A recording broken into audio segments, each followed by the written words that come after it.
네, 안녕하세요. 저는 공익법센터 어필이라는 데서 일하고 있는 정신영이라고 하고요. 사실, 네, 여기 아들목교회 열심히 다니고 있는 대학가정교회에 속해 있는 정신영 가족입니다. 오늘 이렇게 6월에, 이렇게 좋은 자리를 마련해 주셔가지고, 또 이제 저희가 하는 일도 소개하고, 또 할 수 있게 돼서 참 영광으로 생각합니다. 제가 사실은 강의 굉장히 많이 다니고, 어디 가서 막 이렇게 떠는 성격은 아니에요. 강의하면 하도 안 떨리는데, 지금 이제 아는 사람들 앞에서 하려니까 오히려 더 떨리더라고요. 이게 왜냐면은 강의는 그냥 이렇게 한번 하고 그냥 다시 안 볼 사람들이니까 제가 무슨 말할지 상관이 없는데, 오늘 뱉은 말에 대해서 제가 이제 계속 이제 뭔가 감시를 당할 거라고 생각을 하니까 조금 부담스러운 게 있는데, 조금 이제 서먹하게 좀 들어주시면 감사하겠습니다. 네. 네, 감사합니다. 네, 그래서 오늘 주보에 이제 목사님이 제목을 저한테 이제 어떻게 할 거냐고 물어보셨을 때, 이렇게 그리스도인과 이렇게 다 주제가 있더라고요. 그래서 원래는 이제 그리스도인과 난민 이렇게 하면 어떻겠냐라고 제안해 주셨었고, 저희 사무실에서 이제 가장 많이 하는 일이 난민을 지원하는 일이기도 해요. 근데 저희가 이제 난민만 지원하는 건 아니고, 이제 취약한 외국인들을 많이 지원을 하고 있어요. 그래서 이제 두루두루 조금 난민 얘기를 제일 많이 하고, 두루두루 좀 소개를 하고 싶어가지고, 그리스도인과 외국인 이렇게 제목이 들어갔는데, 제가 봐도 이게 뭔가 좀 쉽더라고요. 그래서 이제 오늘 좀 제가 이제 하는 이제 이야기 들으시면서 무슨 의미일지 같이 생각해 볼 수 있는 그런 시간이 됐으면 좋겠습니다. 네, 그래서 두 개 갖고 갈까요? 네, 이제 저희 이제 같이 일하는 사람들이에요. 오늘 사실 이제 같이 일하는 동료 한 분이 와주셨어요. 그래서 이제 김세진 변호사님 와주셨는데, 저희가 지금 변호사 5명, 그리고 이제 행정팀장님 계시고, 또 이제 인턴분들, 또 요새 아랍어 난민 신청자들이 굉장히 많아서 아랍어 전문으로 통역해 주시는 아랍어 통역 전문 연구원도 있고 해가지고 이렇게 같이 사무실에서 복닥복닥 거리면서 같이 일을 하고 있어요. 근데 저희가 이제 저희 단체 소개를 할 때 뭐라고 하냐면, 이제 이름은 공익법센터 어필인데요. 뭐라고 하냐면 이제 난민, 구금된 이주민, 인신매매 피해자, 무국적자, 그리고 해외 한국 기업에 의한 인권침해 피해자 등 해서 이제 이걸 어떻게 묶냐면은 취약한 외국인의 인권을 옹호하는 비영리 공익 변호사 단체라고 이제 얘기를 합니다. 그래서 이제 이분들이, 그러니까 외국인, 한국에 외국 사람들 굉장히 많이 와서 살고 있어요. 그래서 제가 어젯밤에 통계를 봤더니 23만 명 정도?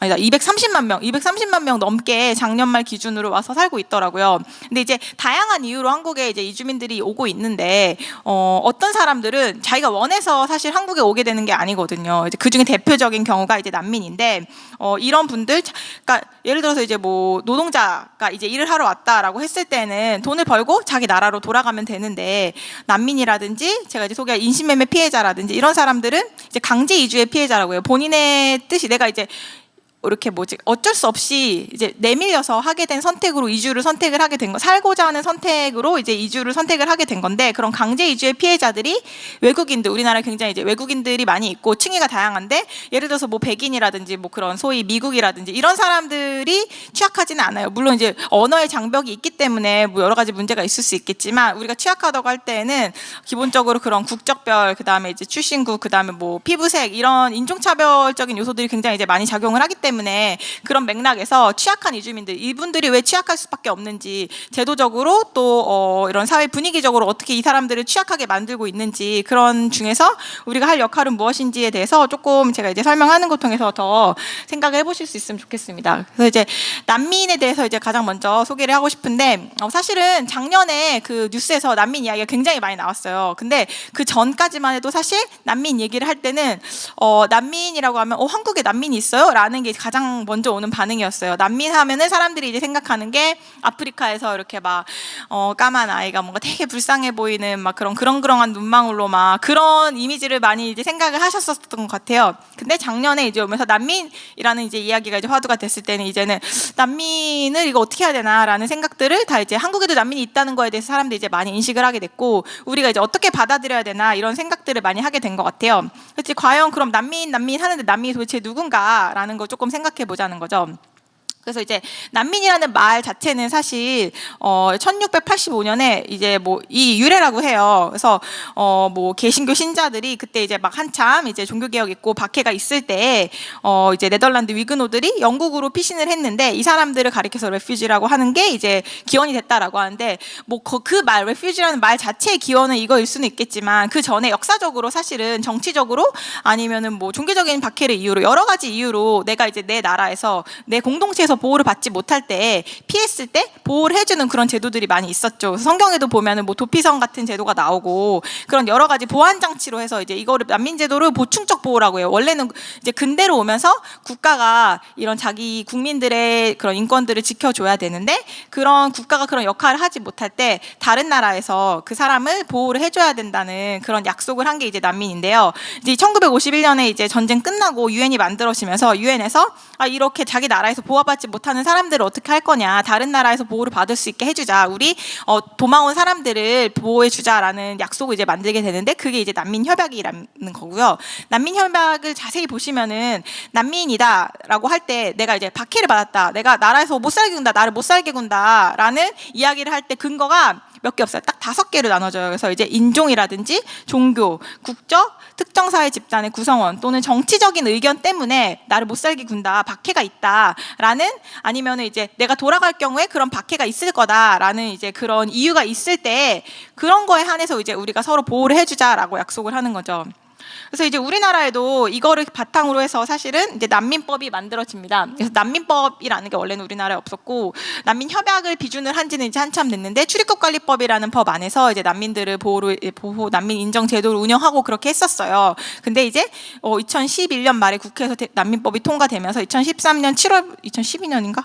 2012년 7월부터 이제 난민법이 시행이 됐는데 이제 그 2013년 7월부터 난민법이 시행이 됐는데 여기 이제 난민의 정의가 들어가 있는 게 난민 협약에 있는 정의랑 똑같아요. 그래서 보시면은 5가지 인종, 종교, 국적, 그다음에 특정 사회 집단의 구성원 또는 정치적 이유를 정치적 견해를 이유로 내가 이제 못 살게 군다, 우리나라에서 나를 못 살게 한다라고 했을 때 다른 나라에 가서 저를 좀 보호해 주세요. 내가 나라에 가면은 박해를 받을 수 있습니다. 뭐 신체적으로 꼭 신체적인 것뿐만이 아니라 그다음에 뭐 경제적인 차별까지도 박해로 봐야 된다라는 이야기를 하는 사람도 있고 어떤 여러 종류의 차별이 나한테 가해진다. 그거를 이제 박해라고 보고 내가 못 살겠다, 그러니 나를 보호해 주시오라고 하는 게 난민협약이고 한국이 그거를 비준을 했기 때문에 난민 제도를 운영을 하고 이제 보호를 하고 있는 거죠.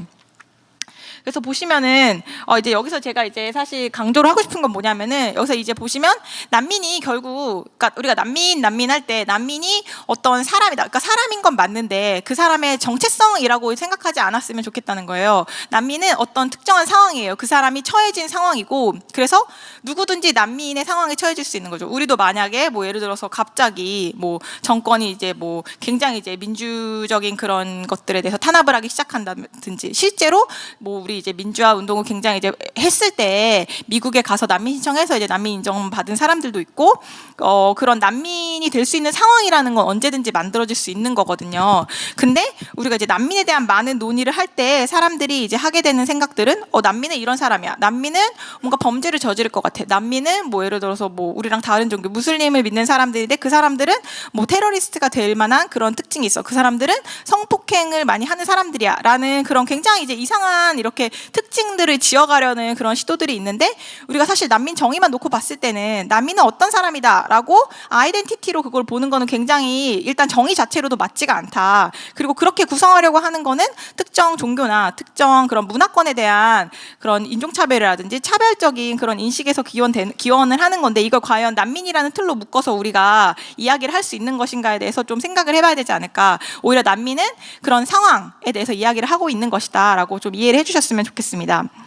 그래서 이제 그러면은 근데 이제 굉장히 우리가 이제 북한이랑 대치 상황이긴 하지만 그래도 굉장히 평화롭게 일상생활을 영위하잖아요. 근데 그렇지 못한 나라들이 굉장히 많이 있어요. 저도 이제 사무실에서 난민들을 만나면서 이제 느끼게 된 거는 우리가 굉장히 평화로운 사회에 살고 있구나라는 것을 많이 느끼게 돼요. 전 세계적으로, 이게 작년 통계인데 전 세계적으로 6,850만 명이 발생했다. 이거 뭐 통계로 잡힌 거니까 실제로 몇 명인지는 모르겠죠.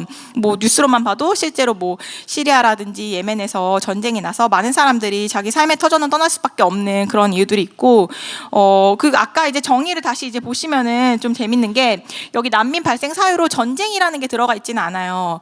저희는 이제 되게 의심을 하고 있는 게 의도적으로 뺐을 거다. 왜냐하면 전쟁이 난민을 가장 많이 발생시키는 사유인데 전쟁을 피해 왔어요라는 이유로 난민을 인정을 해주지 않거든요. 예를 들어서 우리나라에 온 시리아 사람이라든지 예멘 사람들도 거의 이제 난민 인정을 받지 못하고 인도적 체류 지위라는 걸 받고 있는데 난민 협약 사유가 안 된다는 거예요. 그래서 저 안에서 예를 들어서 남성인 경우에 젊은 남성이면 내가 원하지 않아도 뭐 반군이라든지 정부군 언제든지 병역에 끌려갈 수 있다. 하지만 나는 그걸 원하지 않는다라고 해서 병역 기피자라고 해가지고 그런 특정 사회 이제 전쟁 상황에서 병역을 거부하는 사람들을 특정 사회 집단 구성원으로 이제 딱 그걸 구성을 해가지고 난민 사유로 이제 신청을 하게 되는데 전쟁이라는 것만 딱 한 줄 써서는 이제 난민으로 인정을 받지를 못한다는 거죠.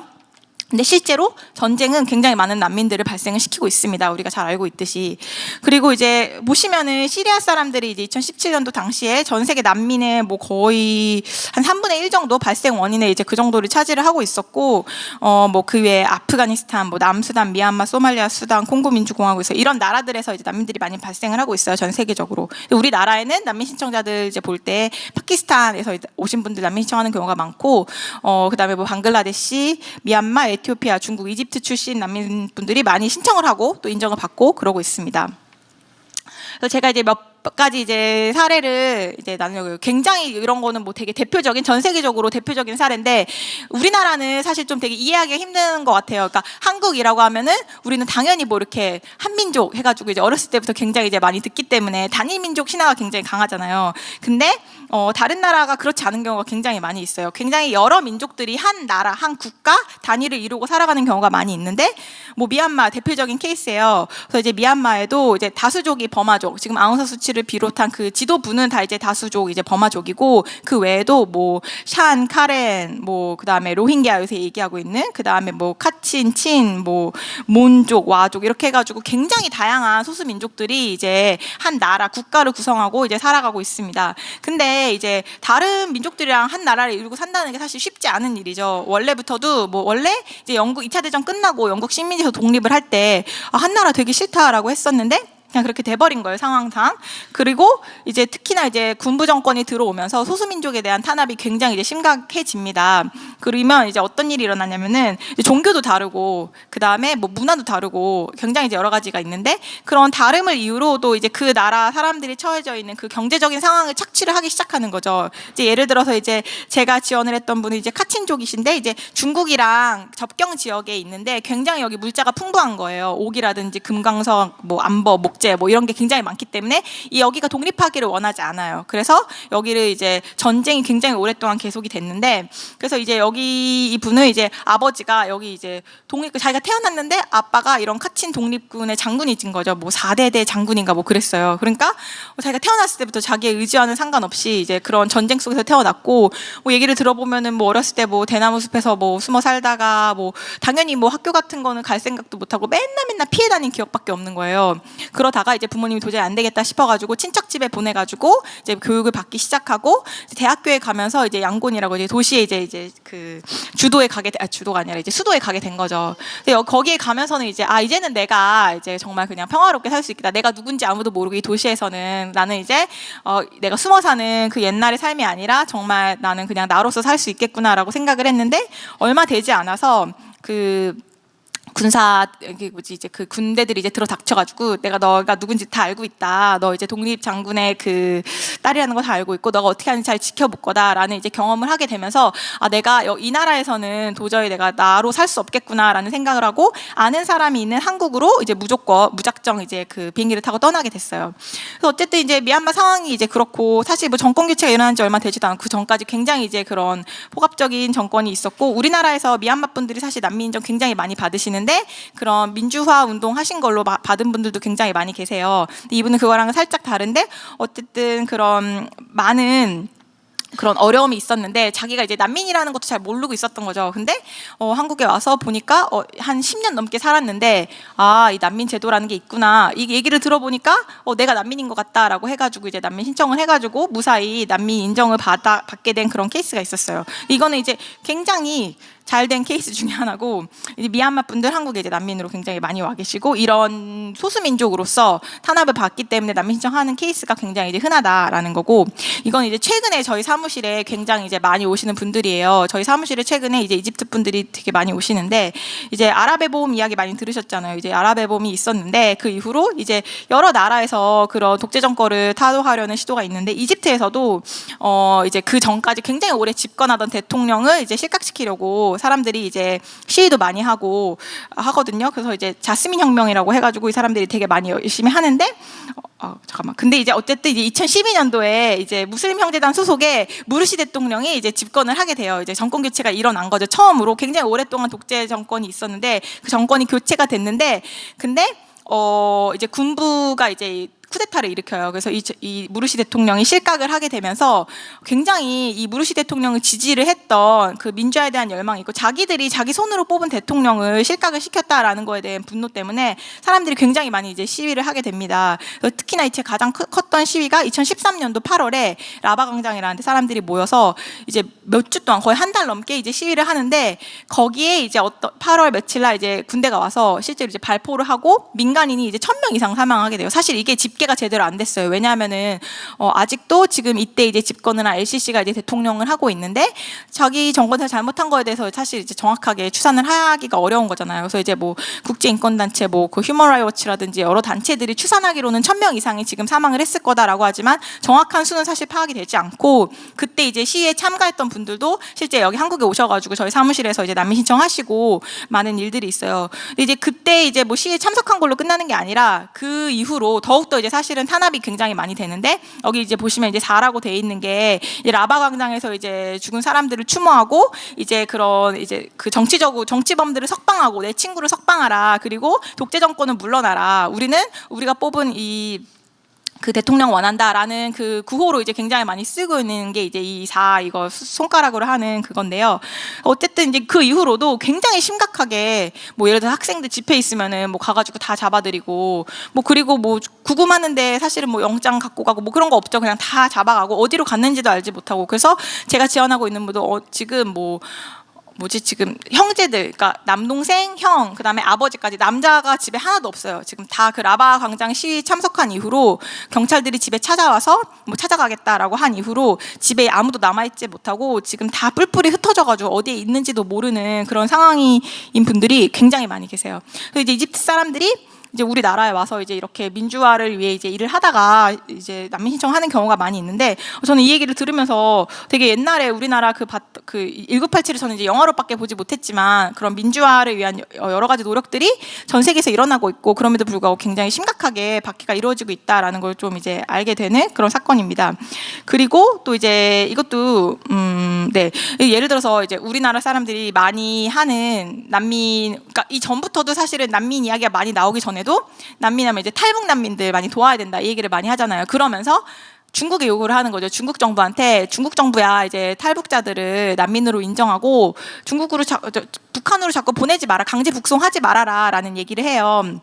근데 중국 정부는 무슨 얘기를 하냐면은 탈북자들은 경제적인 어려움 때문에 탈북을 한 거기 때문에 이 사람들은 경제적 이주자지, 이 사람들은 정치적인 난민이 아니다라고 얘기를 하거든요. 근데 이제 제가 아까 이제 보여드렸던 난민 정의에 따르면은 난민들은 본인들이 그런 의도와 상관없이 어쨌든 돌아갔을 경우에 그 북한 정부가 이 사람들을 정치적으로 이제 그런 문제가 있는 사람들이다라고 볼 경우에는 박해를 할 수 있고, 실제로 북한에서 그렇게 박해를 하고 있거든요. 그래서 이제 북한 사람들 탈북자들을 이제 난민으로 인정을 해야 된다라는 것인데, 중국 정부에서 그거를 이렇게 이행을 하고 있지 않은 거죠. 그거에 대해서 이제 한국 사람들이 한국인인데, 그러니까 어쨌든 북한 사람들도 한국인이니까 이 사람들을 난민으로 보호를 하라라고 중국 정부에 이제 요구를 하고 있는 거죠.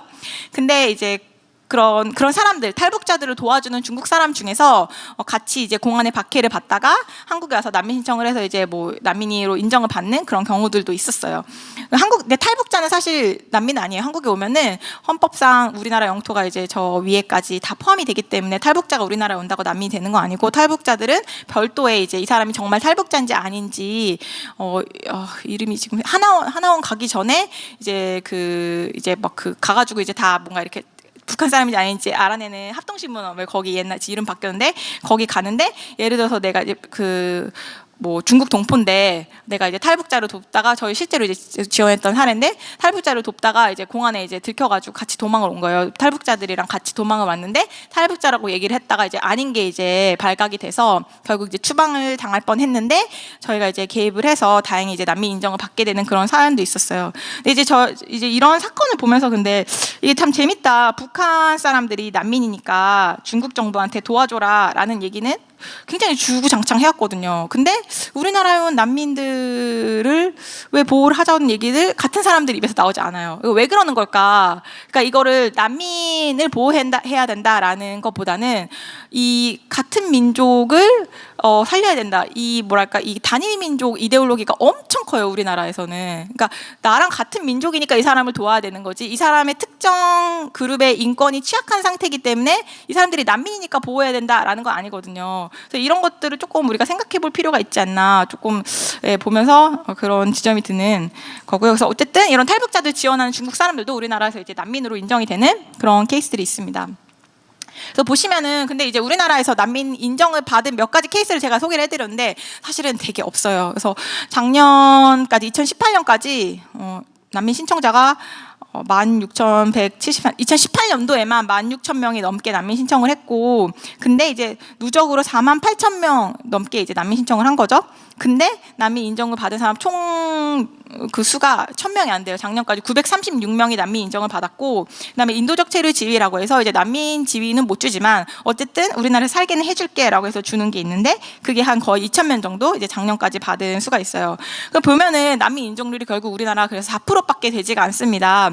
OECD 평균은 24.8%예요. 내가 난민 신청해서 어떤 정부에 내가 보호해달라라고 했을 때 4명 중에 4명 중에 1명은 난민 인정을 받는데, 우리나라 같은 경우에 100명 중에 4명만 받을 수 있다는 거예요. 그러니까 굉장히 어려워요. 우리나라에서 난민 인정 받기 굉장히 어렵고, 그리고 난민 인정이 되면 그럼 뭐가 좋냐라고 했을 때, 일단 그 법에는 난민 인정자를 내국인에 준하는 처우를 해준다라고는 돼 있지만, 일단 난민 인정자 받은 사람 수가 너무 적기 때문에 이게 실제로 법에서 이제 어떻게 집행이 되는지 이 행정기관에서 그 빈 구멍들이 굉장히 많이 있어요. 그래서 이제 그 조항이 어떻게 실제로 이렇게 막 각각 동사무소나 뭐 건강보험공단이나 이런 데 이제 각각 마주칠 때마다 굉장히 이제 인정자분들이 어려움들을 많이 겪게 되는 그런 상황이 있습니다. 그래서 난민 인정 받기도 어렵고, 난민 인정 된다고 해서 뭐 되게 좋은 것도 없다. 진짜 실제로 그 말을 했어요. 저희 지원한 난민 인정자분이. 난민이 되면은 정말 자기는 한국 사람처럼 살 수 있을 줄 알았는데 여전히 똑같더라. 나는 외국인이고 너무 살아가는 게 힘들다라는 얘기를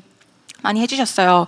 이제 예멘 분들에 대해서 이제 작년에 되게 얘기가 많이 됐고 좀 궁금하실 것 같아가지고 조금 더 이제 자세하게 설명을 하면은, 작년에 원래 이렇게 난민 제도가 있었고, 우리나라에 뭐 예멘 사람들이 막 엄청 갑자기 많이 몰려와가지고 막 뭔가 대단한 일이 생길 것처럼 사실 언론에서 호도를 하고, 그리고 정부가 좀 대처를 미숙하게 했다라고 저희는 생각을 하고 있어요. 그러니까 제주도로 들어와서 입국을 했을 때 그냥 이제 원래는 난민 신청하면은 이제 어디든지 자유롭게 갈 수 있어야 되는데, 갑자기 500명이 뭐 갑자기 난민 신청을 한꺼번에 하고 이 사람들을 제주도에서 못 나가게 하니까 문제가 있는 사람들이 와서 마치 뭔가 이렇게 한국에서 문제를 일으킬 것 같은 사람들을 제주도에 가둬두는 것 같은, 그리고 언론이 굉장히 집중적으로 그걸 보도를 해가지고 많이 오히려 더 어려움이 이제 배가 됐던 그런 사건이 아니었나라는 저희는 생각을 하고요. 어쨌든 이분들은 이제 예멘에서 이제 말레이시아 갈 수 있는 나라가 별로 없어요. 근데 그나마 이제 갈 수 있는 나라로 말레이시아가 있었고, 말레이시아에 있던 사람들 중에 말레이시아는 난민이 전 세계에서 굉장히 많이 가요. 가기 쉬운 나라, 입국이 쉬운 나라라서 전 세계 난민들이 굉장히 많이 있고,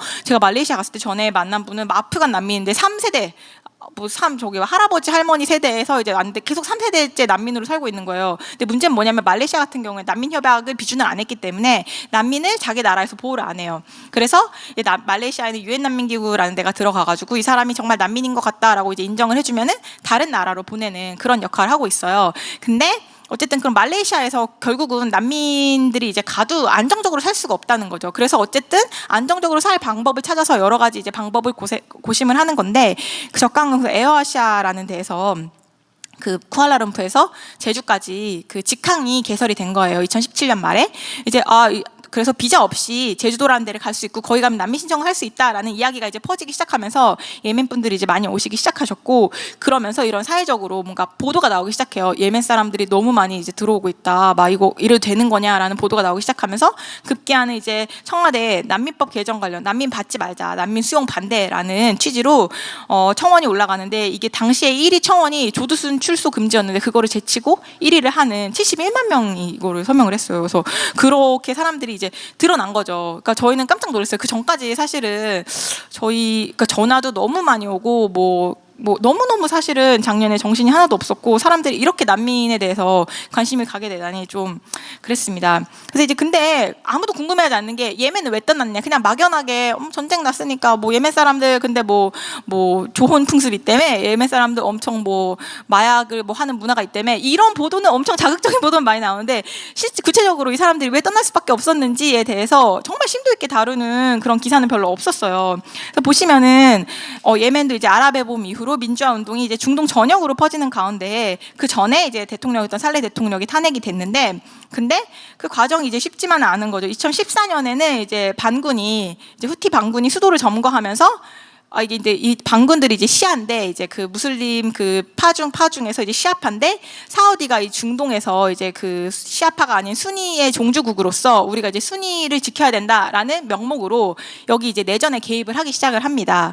사우디가 이제 엄청 재력도 크고, 예멘은 정말 최빈국 중에 하나예요. 여기가 굉장히 이제 열악하고 아프리카랑 되게 이제 가까이 있거든요. 여기 그림 보시면은 여기 옆에 이제 소말리아랑 지부티랑 되게 가까이인데, 전쟁 나기 전까지는 아프리카 난민들을 오히려 이제 최빈국임에도 불구하고 난민들이 수용이 되는 그런 나라였어요. 근데 사우디가 개입을 하면서 이게 이제 정말 최악의 상황으로 치닫게 되는 거죠. 그래서 2018년 3월까지 이게 이제 카운트 된 것만 사실 17,649차례겠지. 저게 얼마나 많은 사람들이 죽고 정말 이유 없이 사람들이 이제 학살이 됐겠어요. 근데 생활 기반 시설이 파괴되니까 살 수가 없는 거죠. 전기도 안 들어오고, 이제 수도 이제 콜레라 같은 게 이제 물이 더러우면은 이제 굉장히 이제 쉽게 퍼지는 질병인데, 콜레라도 퍼지고, 그런 어려운 상황에서 어린이들이 가장 먼저 많이 죽겠죠. 그래서 이제 그런 이제 지옥이다라는 얘기가 나올 정도로 예멘이 최악의 상황이었는데, 문제는 뭐냐면은 이 사진을 보시면은, 그래서 이때 한국에서 이제 방산한류라는 말을 들어보셨어요. 그래서 이때 이제 전쟁이 이제 장기화 되잖아요. 이제 내전이 장기화되면서 이러면서 각 나라에서 무기를 팔아요. 전쟁이 지속되는 이유는 무기를 팔기 때문이에요, 사실. 근데 미국도 굉장히 많은 무기를 팔았고, 우리나라도 이제 사우디에 무기를 이제 파는데, 저기 보시면은 저 세열 수류탄, 뭐 로트 하나버라고 써 있는 게 있어요, 저 위에. 저게 이제 우리나라에서 이제 수출한 무기인데, 저거를 밑에 이제 사우디 군인이 저기에 이제 입을 맞추고 있는 저런 동영상이 공개가 되는 거 유튜브에서 찾을 수 있어요. 저런 동영상에서 사우디군이 예멘을 공격할 때 한국 무기가 쓰이고 있고, 옆에 사진은 보시면은 이제 국방부에 올라온 사진인데, 사우디 연합군에 이제 아랍에미리트 군인이 있는데, 이제 이 아크 부대라는 데서 예멘 내전에 참전하는 아랍에미리트 특수전 부대에서 이제 교육을 하고 있는 그런 사진이에요. 그리고 이제 사우디 아예 국방과학연구소를 설치하고 방산전시에 이제 무기들을 전시하고 적극적으로 이 예멘의 내전에 무기를 수출하는 이런 일들을 한국에서 이제 하고 있었습니다. 굉장히 이제 영상이나 사진 같은 게 이제 많이 인터넷에서 쉽게 찾을 수 있는데, 그래서 예를 들어서 뭐 이거 작년 이제 2018년도 초에 민간인 사망자가 발생한 아프린주 공습에 이제 한국 전차가 사용된 이런 사진도 이제 공개가 됐고, 그 다음에 이제 국방과학연구소에서 만든 그런 유도 미사일 같은 것도 후티 반군 공격할 때 이제 사우디 연합군에서 이런 한국산 무기들을 적극적으로 사용을 하고 있다라는 것이죠. 그래서 이런 걸 볼 때 과연 이 전쟁이 누구의 책임인 건가? 물론 이제 여러 가지 정치적인 어려움이 있지만 그 기회를 활용해서 방산한류라는 말이 너무 기가 막힌 거예요. 저는 그 얘기를 처음 듣고 너무 놀랐어요. 아니 정말 한류 하더니 정말 별거 다 한류를 내보내는구나. 그래서 막 무기를 엄청 팔고 있고, 이거를 지금 이 기회를 활용하면서 예멘에서 사람들이 죽어가는데 일조를 하고 있으면서 정말 한 줌의 사람들 500명 정말 예멘 지금 난민, 아까 이제 말씀드렸지만 예멘에서 지금 떠낼 수 있는 사람, 그 안에 있는 사람들은 더 많고, 뭐 그런 얘기, 비행기를 누가 타겠냐 그런 어려운 상황에서 그런 얘기 하시는 듯이 정말 극소수의 사람들, 왜 남자만 왔냐 이런 분들 많이 하잖아요. 젊은 남자들이 왜 많이 왔을까? 이 사람들 다 잠시적인 테러범 아니냐라고 하는데, 그 전쟁 상황에서 생계를 책임져야 되는데 그런 무슬림 문화에서 여자들이 돈을 벌러 외국에 간다? 사실 쉽지 않잖아요. 어쨌든 가족의 생계를 책임지기 위해서 그런 생계를 책임질 수 있을 만한 젊은 남자들, 그리고 거기 있으면 어차피 병역에 이제 자기가 좋든 싫든 반군이든 정부군 쪽으로 끌려갈 수밖에 없는 그런 상황인데, 그 사람들이 도망을 나오는 건 굉장히 사실 자연스러운 일이거든요. 근데 그런 정말 500명, 19만 명이 예멘을 떠났다고 하는데 그 중에서 500명이면 정말 몇 %예요? 너무 적잖아요.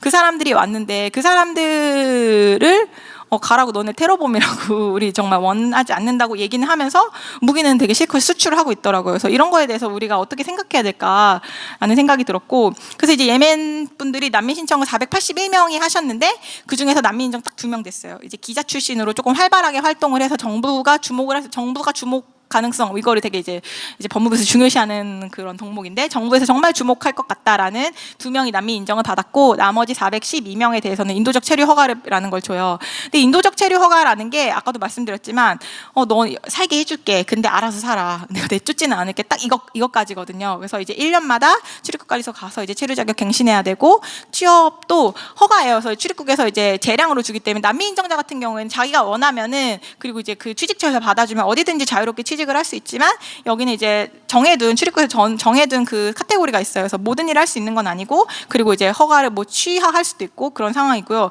사회보장도 굉장히 사회보장 제도에서 배제가 돼 있어요, 아예. 그래서 최근에 이제 법이 바뀌어서 이제 뭐 건강보험, 지역보험 가입이 이제 된다고 이제 하긴 하는데, 그것도 문제가 많은데, 어쨌든 생계비, 보육비 이런 것도 신청 안 되고, 제일 중요한 건 가족 결합을 할 수가 없어요. 가족이 이제 오지 못하기 때문에 지금 가족들이랑 뿔뿔이 이제 떨어져서 살 수밖에 없는 거고, 가족을 만나러 가고 싶어도 여권 대신에 이제 난민은 이제 본국 대사관에 가기가 어려워요. 내가 어디 있다라는 걸 밝히고 싶지 않은 게 난민인데, 내가 대사관에 가서 대사관 가서 난민인데 여권 만들어주세요 하기가 어렵거든요. 근데 대사관에 가서 여권을 발급받기가 어렵기 때문에 난민 인정자한테는 여행증명서라는 거를 발급을 해주는데, 이런 인도적 체류자들한테는 여행증명서도 발급해주지 않기 때문에 이제 본국에 있는 그런 가족들이랑 굉장히 이제 좀 만나기가 어렵게 된다.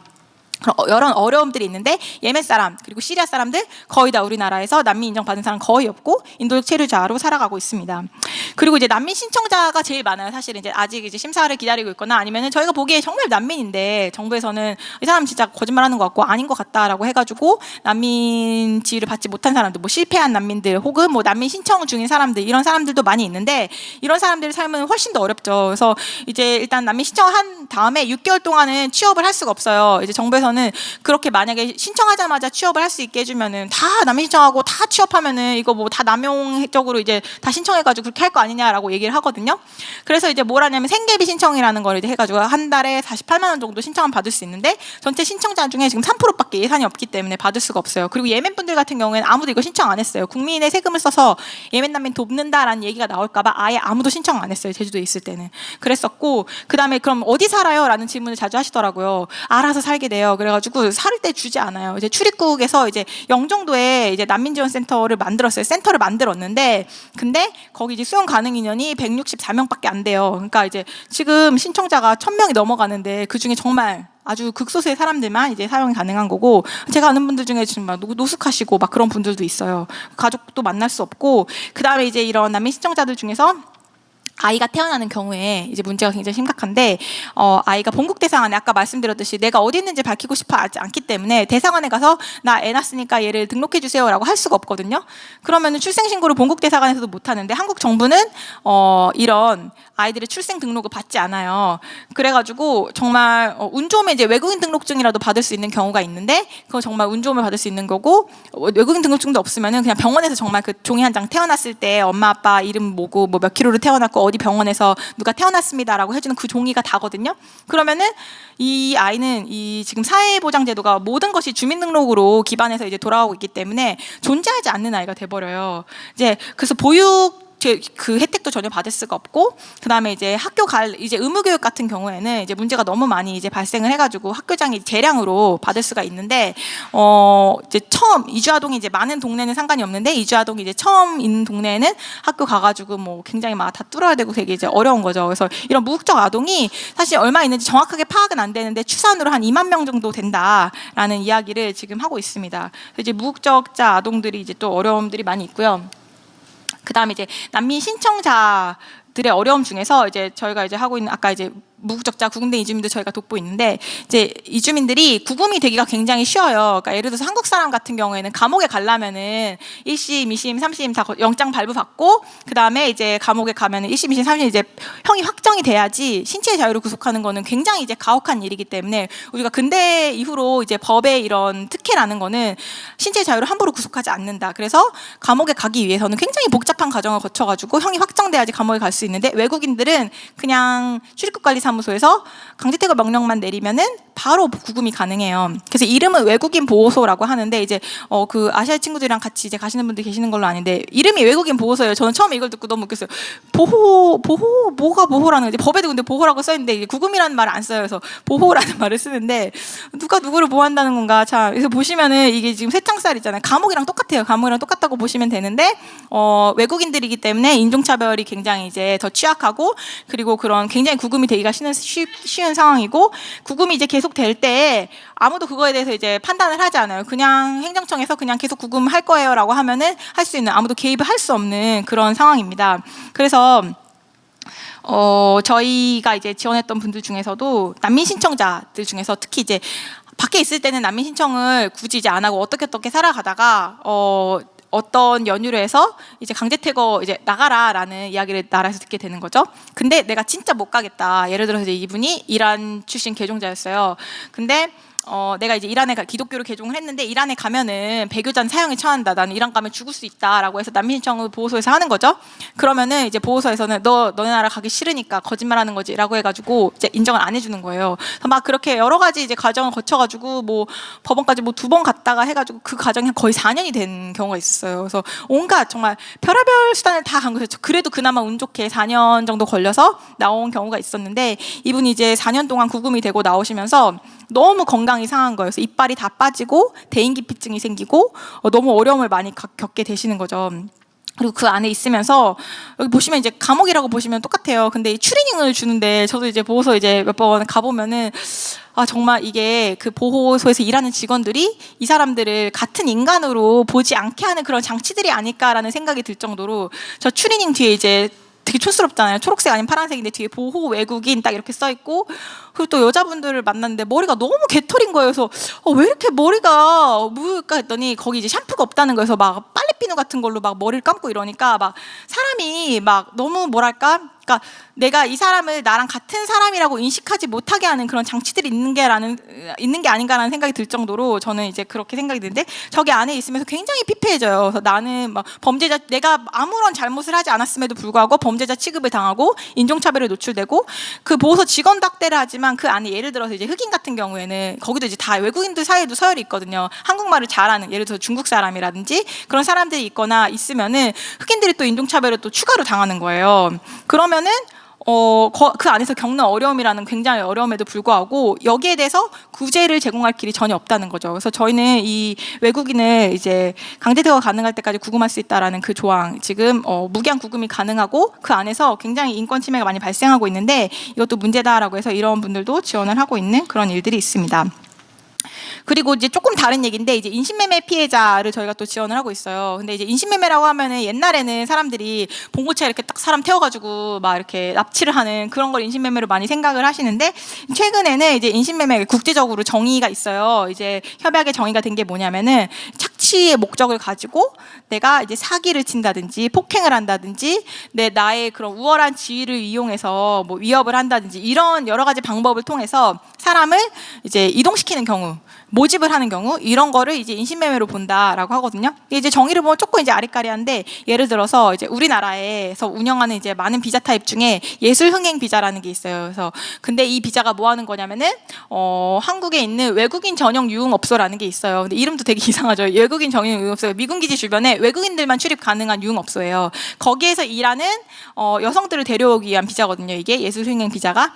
그래서 이제 그 예술 흥행 비자를 운영을 하는데 근데 이 사람들이 필리핀에서 많이 왔어요 옛날에. 그래서 이제 필리핀에서 비자를 신청할 때 막 노래도 부르고 뭐 카메라 앞에서 뭐 춤도 추고 막 그래서 사람들이 자기 올 때 내가 이제 가서 가수가 되겠구나라는 생각을 하고 오는데 이제 한국에 오자마자 이제 브로커한테 끌려가가지고 이제 그 정말 그 건물에 이제 딱 감시를 많이 당하거든요. 가서 이제 업소에서 일을 하게 되는 거예요. 그래서 자기가 뭐 주스를 팔거나 아니면 뭐 술을 팔거나 뭐 원치 않나도 뭐 그런 성착취를 당하게 되는 그런 일들이 발생을 하는 거죠. 그래서 이거는 성착취를 위해서 내가 본래 생각했던과 다른 목적으로 정말 사기 꼬인 거잖아요. 그거를 통해서 사람이 이제 이동되는 과정이기 때문에 우리는 이건 인신매매다라고 보고 있는데, 한국 정부가 나라에서 이런 인신매매를 계속 발생시키는 비자를 계속 운영을 하고 있는 거예요. 이거 10년 넘게 지금 계속 얘기를 하고 있는데 계속 그런 일이 발생을 하고 있어요. 그리고 또 이제 꼭 성착취뿐만이 아니라 노동착취도 굉장히 큰 문제인데, 예를 들어서 저희가 이제 많이 하고 있는 일들이 이주어 선원들을 지원을 많이 해요.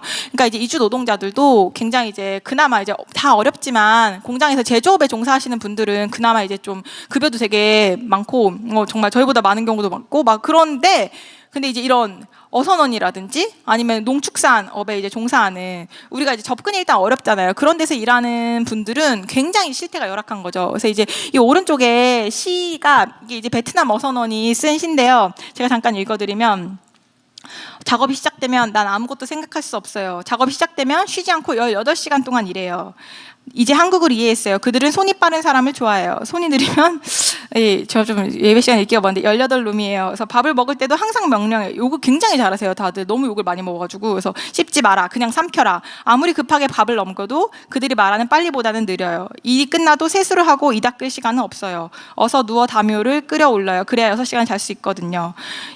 근데 이게 노래예요. 베트남 어선원들이 이거를 노래로 지어가지고 부르고 있더래요. 근데 정말 너무너무 노동시간이 긴데 급여도 굉장히 적어요. 그래서 지금 이 선원들의 급여가 본인들이 그러니까 예를 들어 원양어선이 제일 심각한데, 원양어선은 지금 아마 한 $500 정도? 한 달에 이제 $500 정도로 책정이 되고 있는 것 같고, 국내에 있는 이주어선원들 이제 연근에서 일한다고 하는데 뭐 저기 러시아까지도 가고 그래요. 근데 그 선원들은 지금 한 140만 원 정도예요. 근데 한 달에 이렇게 이제 일을 오래 하고 오고, 또 오기 위해서 사실은 굉장히 많은 돈을 지급을 해야 돼요. 그래서 뭐 수수료 내야 되고, 그다음에 뭐 그런 취업 수수료뿐만 아니라 이제 그런 이탈 보증금이라는 걸 내게 되는데, 이게 뭐냐면은 내가 가서 이제 다 아는 거예요. 가서 이제 일이 힘든데 도망을 가면 안 되는 거야. 도망을 갔을 경우에는 이 돈은 우리가 가질 거야라고 해가지고 그 본국에 있는 그 에이전시에서, 그 인력사무소에서 이탈 보증금을 받거든요. 그러면은 이제 이주 어선원들은 일이 아무리 힘들어도 내가 이탈 보증금을 떼어갈 수 있기 때문에 도망갈 생각을 못 하는 거예요.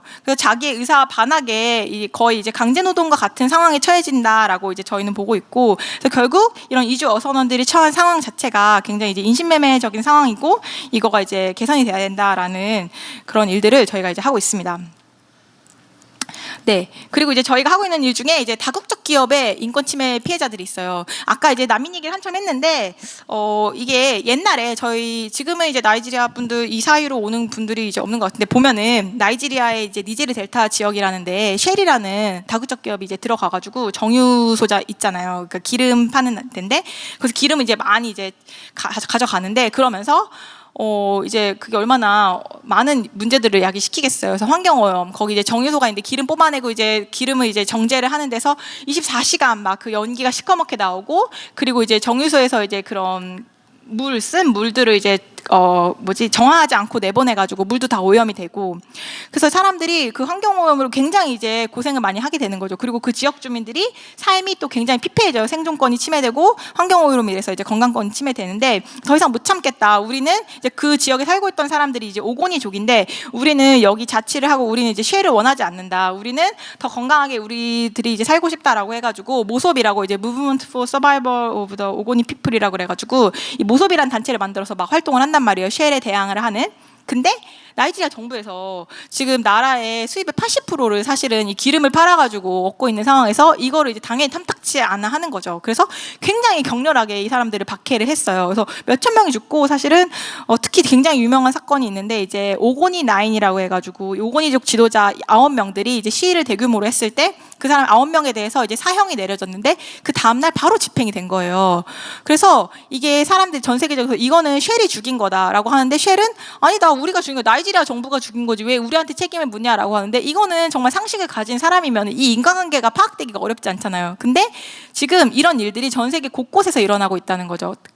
전통적으로 인권 침해 주체는 국가였고 지금 만들어져 있는 모든 인권 협약들은 국가가 자기 국민들을 또는 이제 그 사람들을 보호하기 위해서 어떤 역할을 해야 되는지에 대해서 이제 규정을 하고 있는데 지금 자본이 세계화되면서 기업들이 여러 나라에 가면서 진출하면서 이제 운영을 하면서 인권 침해 주체로 기업들이 많이 이제 나타나게 되는 거예요.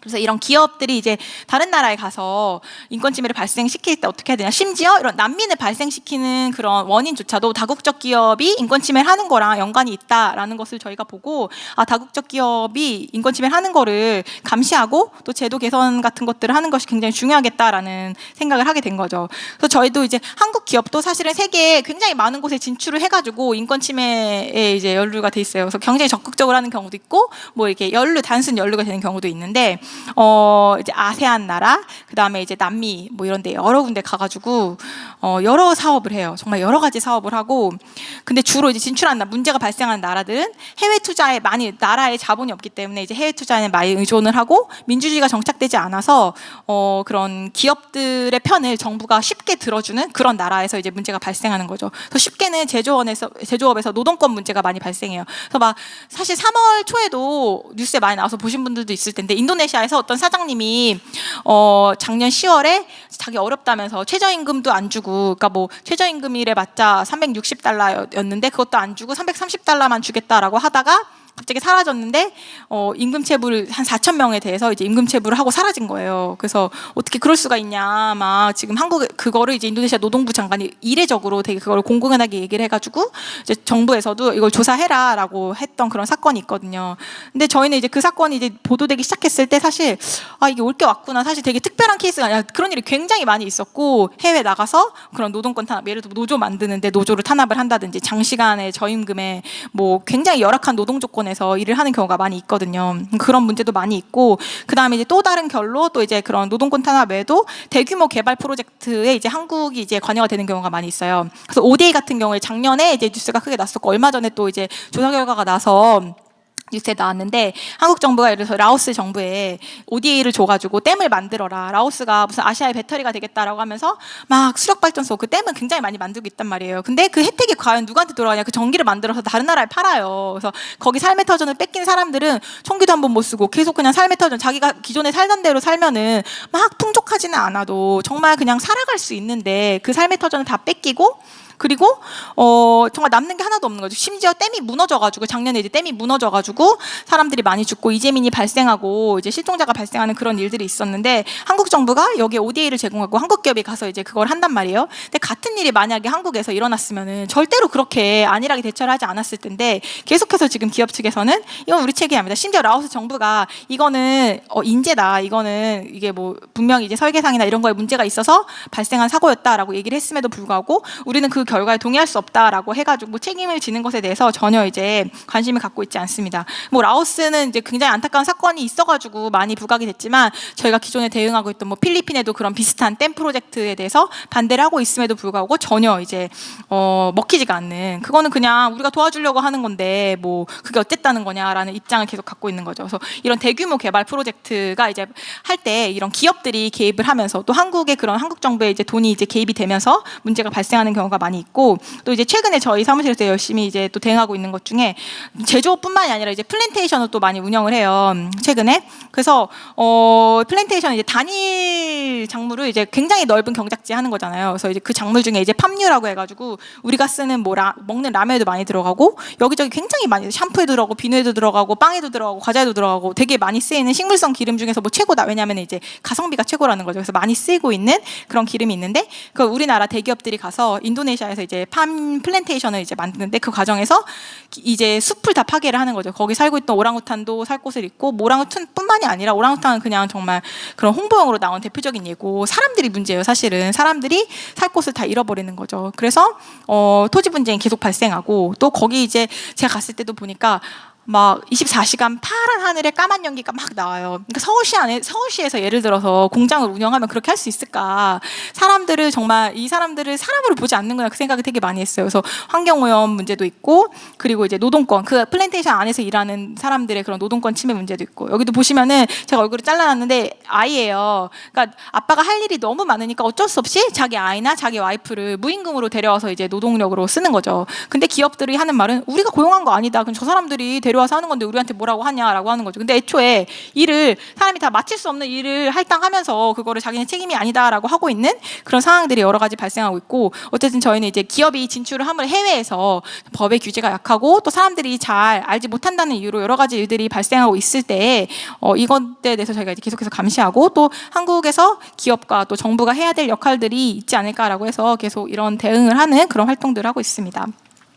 그래서 지금 좀 되게 다른 결의 얘기 같은데, 사실은 어쨌든 저희가 이제 하나로 묶을 수 있는 건 어쨌든 취약한 외국인이다. 외국 사람들이 취약하지만 그 중에서도 난민이라든지 뭐 이런 인신매매 피해자들은 취약한 외국인이고, 그리고 저희가 그런 인권 침해의 주체가 이제 국가가 아니라 정말 한 기업이 어떤 나라들의 예산보다 더 많은 돈을 운영을 하는 경우가 많이 있거든요. 기업이 정말 돈도 많고 힘도 세거든요. 그래서 지금 21세기 시대에 다국적 기업들, 특히 이제 다국적 기업들의 그런 인권 침해에 대해서 우리가 대응하는 것은 굉장히 중요한 일이다라는 생각을 하고 일을 하고 있고, 사실은 이거는 이제 저희가 지금 이제 제가 이제 이대 대표인데 제 전에 이제 저희 어필을 만든 변호사님이 계세요. 그래서 그 변호사님이 어떻게 설명해 주셨냐면은, 이제 사실 이제 저는 이제 로스쿨에서 공부하고 이제 시험 치고 오고 그냥 되게 이제 학교를 다닐 때 막연히 하나님 나라라는 얘기를 많이 듣고 하나님 나라 되게 좋은 거고 좋은 일을 하고 싶다라는 그런 뭔가 그런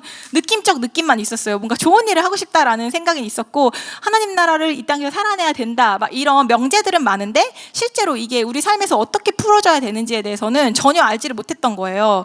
근데 이제 김종철 변호사님 만나가지고 제가 얘기를 듣는데, 이제 어필을 시작을 했고, 어필에서 이제 지원을 하는 이유는 하나님 나라를 이제 우리가 이제 그림으로 많이 설명을 하는데 보면은 사자와 어린 양이 함께 뒹굴 수 있는 곳이 하나님 나라다. 그런데 이런 어린 양, 자기 목소리를 내지 못하는 그런 취약한 사람들이, 이제 외국인들이 인종차별이 굉장히 심각하기 때문에 외국인들이 취약하지만 그 중에서도 강제 이주의 피해자님, 난민, 그다음에 인신매매 피해자들이 더 취약한 사람들이기 때문에 이 사람들을 지원하는 게 중요하고, 또 인권 침해의 주체가 되는 그런 다국적 기업들, 그러니까 사자랑 양이 같이 살려면 사자 이빨을 무디게 하는 것도 굉장히, 양을 보호하고 사자 이빨을 무디게 하는 게 중요한데, 이런 인권 침해의 주체가 되는 다국적 기업들을 이제 그런 감시하고 인권 침해를 못하게 하는 게 굉장히 중요하다라는 얘기를 하면서, 이게 한국 사회, 21세기 한국 사회 맥락에서 이렇게 풀어질 수도 있구나라는 생각을 하면서 굉장히 이제 동의를 하고 이제 어필해서 일을 시작을 하게 됐던 그런 기회가 있었어요. 근데 이제 그렇다면은 지금 우리 사회는 과연 어떻게, 지금 사자 어린양이 과연 함께 살 수 있는 사회인가라는 거를 이제 한번 생각을 해보고 싶은 거죠. 예를 들어서 아까 이제 이주아동이 굉장히, 특히 미등록 이주아동들이 굉장히 이제 어려움을 많이 겪고 있다라는 얘기를 했잖아요. 그래서 예전부터 하고 있던 얘기 중에 이제 보편적으로 출생 등록을, 한국에서 태어났으면 누구든지 출생 등록을 하게 해줘라라는 거를 요구를 하고 있고, 그게 잘 안 받아들여지거든요. 근데 이제 얼마 전에 경기도 의회에서 이주아동을 지원을 하는 조례를 만들겠다고 이제 의원들이 이제 그렇게 얘기를 한 게 있는데, 이게 이제 반대쪽이 이제 흘러 들어가가지고 엄청나게 지금 반발을 받고 있대요. 그래서 140명, 경기도 의원이 140명인데 모두가 전화에 너무 시달리고 있다는 거예요. 그래서 좋은 의도로 이걸 하려고 그랬는데, 근데 우리는 그때 산항상 그때 해봤을 때 전화하는 게 이게 쉬운 일이 아닌데 140명 의원들한테 그렇게 매일매일 부지런하게 전화를 한다는 게 도대체 이 열심은 도대체 뭔가, 그래서 의원들이 전화에 시달리고 너무너무 힘들어하고 있다는 거예요. 그래서 지금 이런 상황이고, 그리고 예를 들어서 제가 이제 이런 예멘 상황을 담은 영상을 이제 유튜브에서 봤는데, 거기서 이제 사람들이 뭐라고 얘기하냐면은 여기 막 유럽골 된다 막 이런 얘기도 있고, 근데 이제 제가 되게 주의 깊게 봤던 코멘트가 뭐냐면은, 아니 그 나라 사람들이 지켜야지, 나라 버리고 왜 관련도 하나도 없는 한국까지 와가지고 이러냐. 그리고 그래서 어쩌라고, 우리가 6.25 전쟁 터졌을 때 난민은 우리는 해외에서 원조 받아서 우리가 스스로 어려운 상황 헤쳐나가면서 반대했다. 6.25가 난민이라고 하는 사람들은 도대체 뭐냐, 이런 얘기가 있어요. 그리고 제가 또 봤던 것 중에 예를 들어서 뭐 민주화 시위 때문에 이제 뭐 피해 왔다라고 하는 사람들에 대해서도 우리는 우리 그런 뭐라지 선배들이 이제 우리 선조들이 열심히 민주화 운동을 해가지고 지금 이렇게 민주사회를 만들어냈는데 자기 나라에서 민주화 열심히 할 것이지 왜 남의 나라 도망와가지고 이러냐라는 얘기를 이제 하는 거예요. 이제 제가 이제 그걸 보면서 우리가 이렇게 정말 왜 이런 사회가 되지 못하는 걸까? 왜 사람들이 그러니까 일단 사람들이 우리 세금 축내는 거 싫다라는 얘기를 이제 하나 많이 하고, 근데 이제 그리고 이제 낯설고 난민들 같은 경우 이제 다른 문화권에서 왔기 때문에 이 사람들이 막연하게 굉장히 뭔가 우리랑 다르고 범죄를 저지를 것 같고, 그리고 이제 이미 들어온 뭔가 그런 언론들의 그런 소식에 있어서 좀 편견이 생기는 그런 게 있는 것 같고, 그리고 저는 이게 가장 핵심인 것 같아요. 제일 중요한 거는 아니 우리는 우리 힘으로 이렇게 노력해서 잘 사는 나라를 만들었는데 왜 자꾸 와가지고 너네도 가서 너네 힘으로 잘 사는 나라를 만들어라 라는 얘기를 하고 있다는 거죠. 근데 제가 아까도 이제 말씀드렸지만 사무실에서 이렇게 난민들을 만나고 이 사람들의 얘기를 듣고 또 이런 인권 침해가 이제 많이 발생하는 나라들을 가서 거기서 이제 열심히 반대 활동하시는 뭐 팜플랜테이션이라든지 뭐 노동권 운동하시는 분들이라든지 다른 나라의 이제 활동가들 만나고 또 현지 주민들 만나고 난민들 만나고 하면서 느낀 거는, 그러니까 막 이런 얘기 하잖아요. 뭐 그 나라 사람들은 게을러서 그렇고 그 사람들은 뭐 무슬림이 폭력적이고 이런 얘기를 하는데 그런 말들이 되게 근거가 없는 말이지 않을까라는 생각을 되게 많이 했어요. 그리고 그 사람들이 처해 있는 맥락이라든지 그런 상황이 우리가 그걸 충분히 이해를 하지 못하고 그냥 어쨌든 우리는 우리 힘으로 잘 사는 나라를 만들었다. 우리 힘으로 민주화를 이뤄냈고 우리 힘으로 전쟁 후에 경제 발전을 이렇게 엄청난 나라를 만들어 왔다. 저는 저의 그런 윗세대가 엄청나게 고생을 많이 하고 이 나라를 이렇게 풍요롭고 또 민주화가 잘 된 나라를 만들어냈다는 거에 대해서 의문을 제기하고 싶은 생각은 하나도 없어요. 하지만 그게 정말 그 사람 우리의 힘만으로 한 거냐라고 할 때는 조금 이제 물음표가 생기는 거예요. 왜냐하면은 다른 나라 사람들, 예를 들어서 이집트 청년들 만났어요. 너무 순수한 마음으로 열심히 활동을 한단 말이에요. 그리고 그런 예멘 분들 다 자기 나라에서 열심히 하려고 하고, 그런 인도네시아에서 그런 열심히 활동하시는 분들 다 자기 나라 상황에서 열심히 하고 있는데 왜 우리는 이런 풍요로운 사회, 이런 안정적인 사회에 살고 있고 왜 저 나라들은 저런 상황에 있을 수밖에 없는 걸까? 어떤 사람은 저 나라 사람들이 뭐 게으르고 뭐 저 나라는 뭐를 못해서 그런 거다라는 분석을 하는 사람들인데 저는 저기 하나도 동의가 안 되는 거예요. 너무너무 각자의 자리에서 열심히 살고 있고 그 사람들이 처한 그런 역사적인 맥락들을 봤을 때 정말 그 인도네시아 같은 경우에는 지금 우리나라가 식민지 지배 36년 받았잖아요. 식민지 지배를 여러 나라에 300년 넘게 당했어요. 그러면서 그 나라의 시스템이 제대로 세워질 틈이 있었을까 과연. 그리고 마찬가지예요. 다른 여러 나라들이 그런 식민지 경험을 오래 한 후에 나라가 이제 제대로 건설될 틈도 없이 정말 그 지금 우리가 보고 있는 그 나라들의 모습이라는 건 과연 어떤 걸까라는 것들에 대해서 되게 생각을 많이 하게 되는 거죠. 그래서 정말 그 나라 사람들이 뭔가 문제가 있어서 그런 상황들에 처한 건가? 그 사람들이 거기서 정말 그냥 열심히만 하면은 그 상황들이 타개가 될 수 있는 건가? 우리가 누리고 있는 이 평화라는 거는 과연 우리의 성취물인 건가? 라는 질문할 때 저는 제가 예수님을 믿는 사람으로서 할 수 있는 고백은 이거는 그런 것 같지 않다. 하나님께서 우리에게 주신 선물이다. 라는 생각을 되게 많이 했어요. 그래서 제가 이제 일을 하면서 생각을 하게 되는 그런 두 가지 그런 하나님 나라의 그림이라는 게 사자 어린 양이 함께 이제 머무는 곳인데, 그거를 이제 뭔가 우리가 평화로운 또 이제 사회를 우리가 이제 살 수 있다면은 그거는 정말 하나님의 선물이지 않을까. 과연 이거를 우리의 성취라고 할 수 있을 것인가라는 거에 대해서 되게 많이 생각을 하면서 우리가 이걸 선물로 평화를 받았을 때 그거를 평화를 받은 사람의 자세는 과연 어떠해야 되는 것인가. 너네 여기 우리의 평화를 전혀 침해하면 안 되고 절대 아무도 오지 마. 우리는 우리끼리 잘 살 거니까. 우리는 우리끼리 대단한 한민족이니까. 우리는 북한 사람만 난민으로 인정하고 우리끼리 살 거야. 라는 얘기를 하는 게 맞는 건지, 아니면은 정말 어려움에 처한 사람들이 왔을 때 이 사람들이 머물 자리를 내어주고, 그리고 또 각자의 자리, 각 나라에서 정말 그런 싸움을 계속하고 있는 사람들과 연대를 할 수 있는 자세를 갖는 게 굉장히 중요하지 않을까. 그래서 우리가 평화를 선물로 받은 사람들로서 살아가는 방법은 환대와 연대해야 한다라는 생각이 되게 많이 들었어요. 그래서 되게 이제 많이들 아시는 그림이겠지만 저도 되게 좋아하는 그림인데, 정말 그런 정말 돌아온 탕자 같은 마음으로 우리가 이 시대를 살아간다는 거에 대해서 같이 이제 고민을 해봤으면 좋겠습니다. 그래서 저희가 이제 뭐 환대라는 얘기를 조금 더 해보고 싶었는데, 그러니까 예를 들어서 이제 뭐 많은 얘기가 있어요. 그래서 이제 사람들 오면은 어쨌든 살 수 있게 해줘. 지금 난민법이 딱 그 정도예요. 오면은 살 수 있게 해줄게.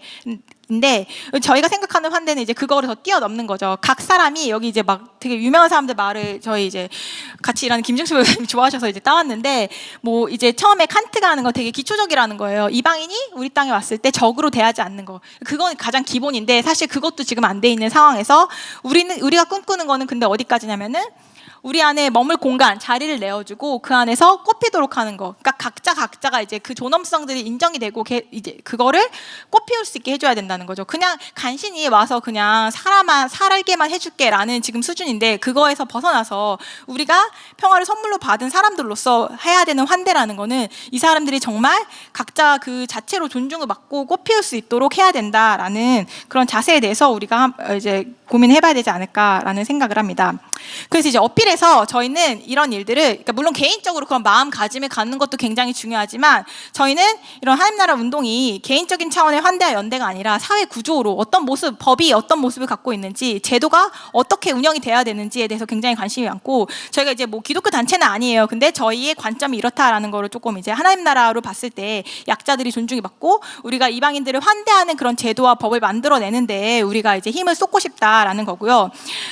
그런 것들을 저희가 이제 뭐 소송과 신청, 뭐 난민 신청자들 뭐 개별 사건도 지원을 하지만 그거를 가능하게 하는 그런 제도에 문제가 있을 때 제도 개선 요구를 하고 법무부와 싸우고 또 이제 입법을 하고 개정 요구를 하고 또 어떤 게 더 나을지 연구를 하고 또 이렇게 여러 가지 활동을 통해서 연대를 하는 그런 다양한 활동들을 통해서 저희는 이런 사회 구조가 더 이제 환대를 하고 연대를 할 수 있는 그런 모습으로 바뀌어가기 위해서 일을 하고 있는 그런 단체입니다.